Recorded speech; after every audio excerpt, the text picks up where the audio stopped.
অথচ আল্লাহ রাব্বুল আলামিন বলেন, বান্দা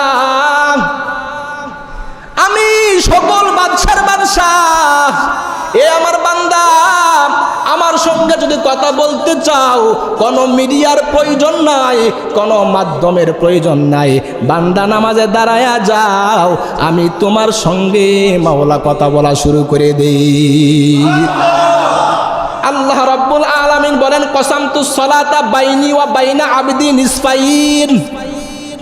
ও আমার বান্দারা, নামাজটাকে আমি এবং আমার বান্দার মাঝখানে অর্ধেক করে ভাগ করে নিয়েছি।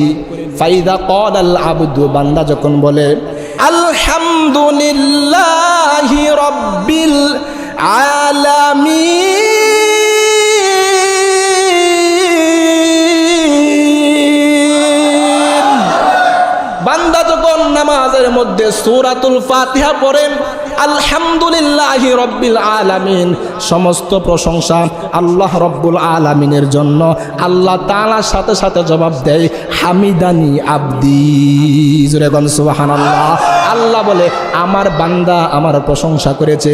এরপর বান্দা যখন আর রহমানির রহিম পড়ে, আল্লাহ বলে আথনা আলাইয়া আবদি, বান্দা আমার গুনাহগুণ বর্ণনা করেছে।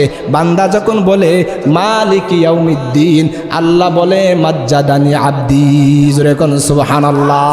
বান্দা যখন বলে ইয়্যাকা না'বুদু ওয়া ইয়্যাকা নাস্তাঈন, আল্লাহ বলে হাযা বাইনি ওয়া বাইনা আবদি ওয়া লি আবদি মা সাআলা, আল্লাহ বলেন এটা হলো আমার আর আমার বান্দার মধ্যকার ব্যাপার, আর আমার বান্দা যা চাবে আমি আল্লাহ তাই দিয়া দিব। জোরে বলেন সুবহানাল্লাহ।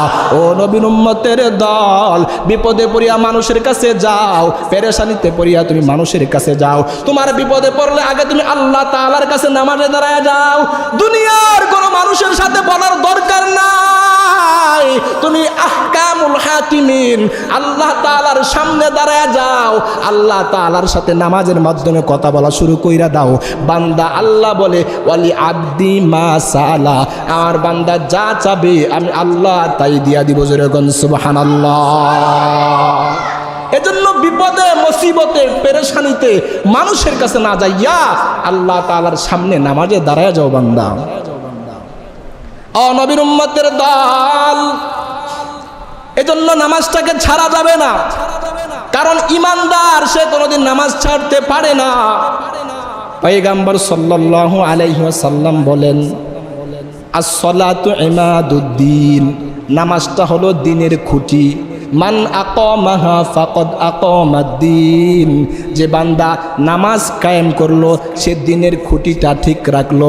ওয়ামান হাদামাহা, আর যে ব্যক্তি নামাজ নষ্ট করে ফেললো